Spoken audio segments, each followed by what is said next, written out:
I came to Detroit in 1959. I bought my little camera that I had purchased in East Germany before I escaped, and I just used it for taking snapshots. Me at the Empire State Building, me at the Grand Canyon, and to send home to my family to keep them abreast of my travels in America.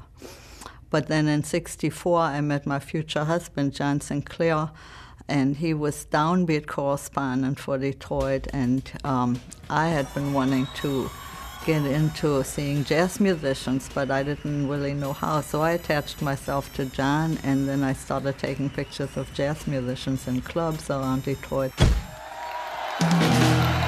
I was militantly against taking pictures with a flash. So it was very hard because most jazz clubs had very low lighting and I didn't get very many good pictures.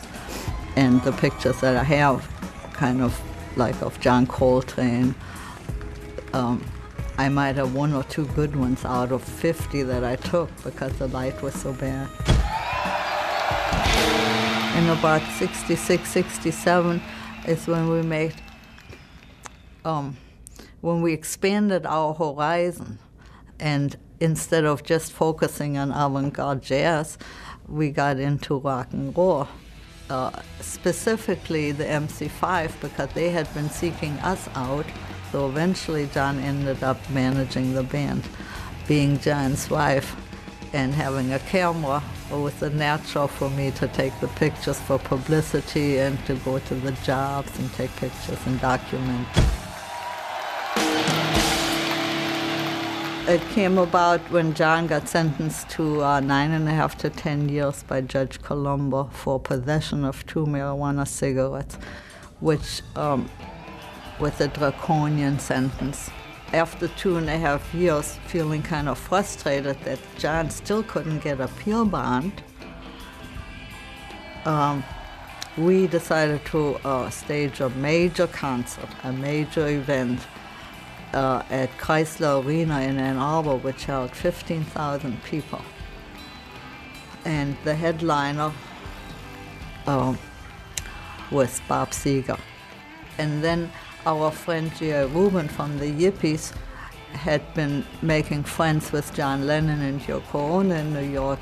He told John Lennon about Leni Sinclair's case and how they're with this effort to get him out. And he told him that we had this big concert planned. So John Lennon and Yoko Ono agreed to come and headline it. After that was announced, the tickets were sold in 3 hours here for $3.50. Concert took place on Friday, December 10th, 1971. It's a big media event. There was all kinds of press. People were filming it.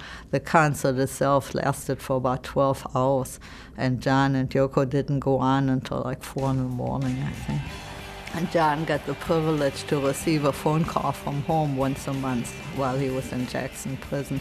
So we had rigged it up so the phone call would come over the loudspeakers in the arena. And unbeknownst to the prison officials, you know, we were talking, but it was heard by 15,000 people. And the following Monday, December 13th, John was released, 3 days later. And of course, that proved to John Lennon the power of the music. The next best thing to being a musician is being a photographer of musicians, because you're this close to the musician. I don't look at it as art. I look at what I do as being a documentarian. I've, photographed to establish what happened, and it's not just the lead singer who's important. He wouldn't be the lead singer, or she wouldn't be the lead singer if there wasn't all these other musicians behind them. They're just as good. Photography, for me, I'm not a photography that feels comfortable taking pictures of strangers. It's always not.